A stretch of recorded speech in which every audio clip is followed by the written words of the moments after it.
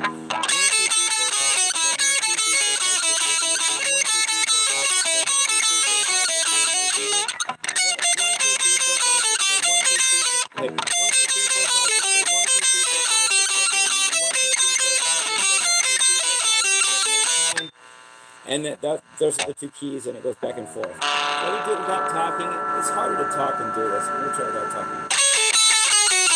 Well, here we go.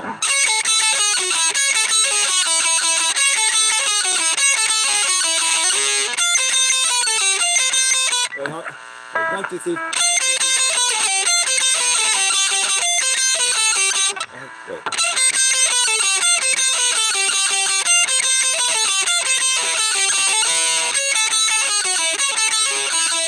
Sorry guys, sorry.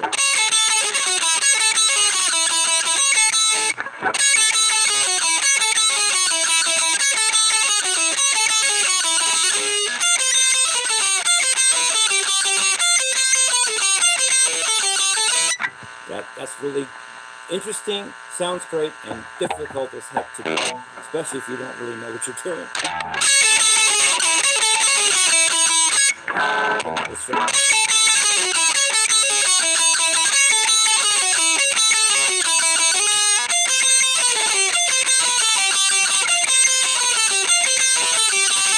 I challenge you, not any particular person, to do that, and just do it every time, right, every night.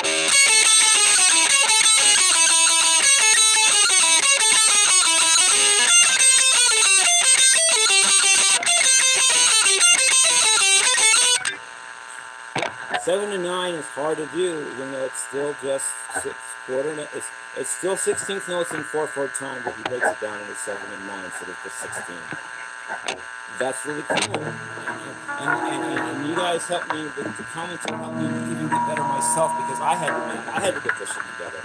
I knew it was 7 and 9, but I didn't know the exact notes, and I hadn't practiced that much, and I still haven't. I just did this tonight. It was only 10 minutes ago or something. But that's really cool. And now it's my own thing. Instead of doing my own totally different thing, I'm going to change it around by changing the notes and doing the 7 and 9 like Steve did. But I'm going to make it my own notes. How about that for a challenge? I won't change the rhythm idea, but I'll change the notes around and see if I can pull this thing off. Okay, here we go. Ready? 1, 2, 3, 4, 5, 6, 7, 1, 2, 3, 4, 5, okay.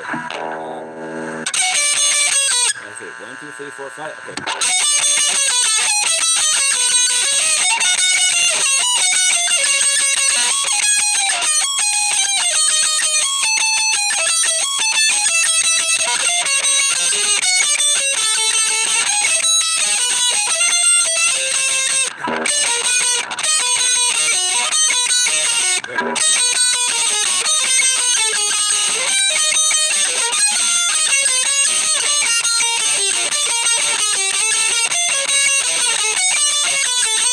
Now play something that actually sounds like music.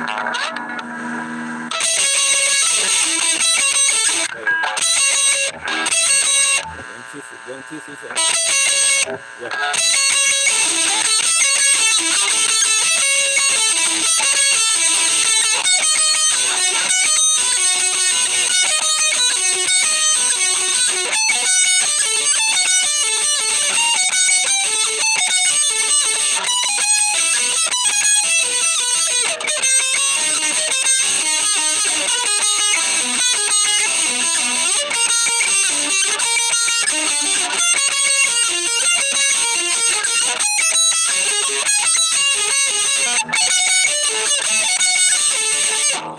gist of it. I mean, that may not be perfect, or it may have been better than I think, but the idea is just change the way you group things, with keeping everything else the same when that's syncopation. And once again, let me go back to Steve's example, and then I'll end this. Love you guys. Thank you so much for putting up with this.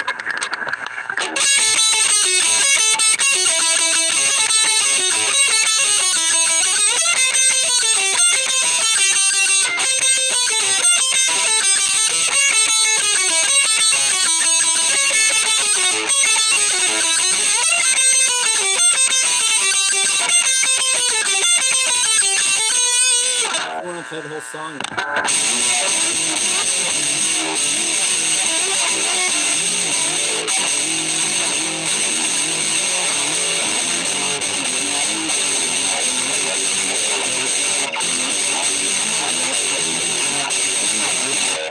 I know I'm not trying to show. I love my Steve Vai, but anyway, the lick that has the syncopation is the one I showed you. It's very interesting. I want once somebody, and Steve Guy does this too, gets under my skin. I just want to do it all night. I want to play dancers all the time, but that's not what this video's about. I love that song. So, I mean, I'm going to other theories on that. I could make another video on that, but right now it's syncopation. So anyway, let me think of one more thing. I want to try an example of 7 and 9 that's not lead, that's also chords. It's chords instead, and make it my own. See if I can pull this off. I'm going to do 7s and 9s, but I'm going to do it with chords instead. Ready?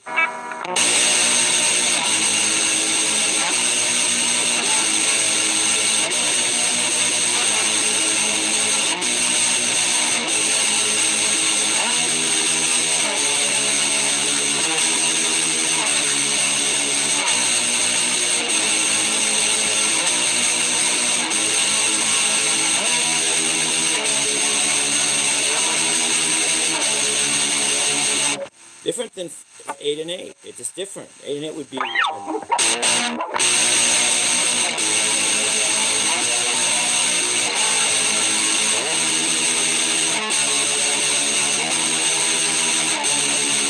That's just a different sound. Syncopated part.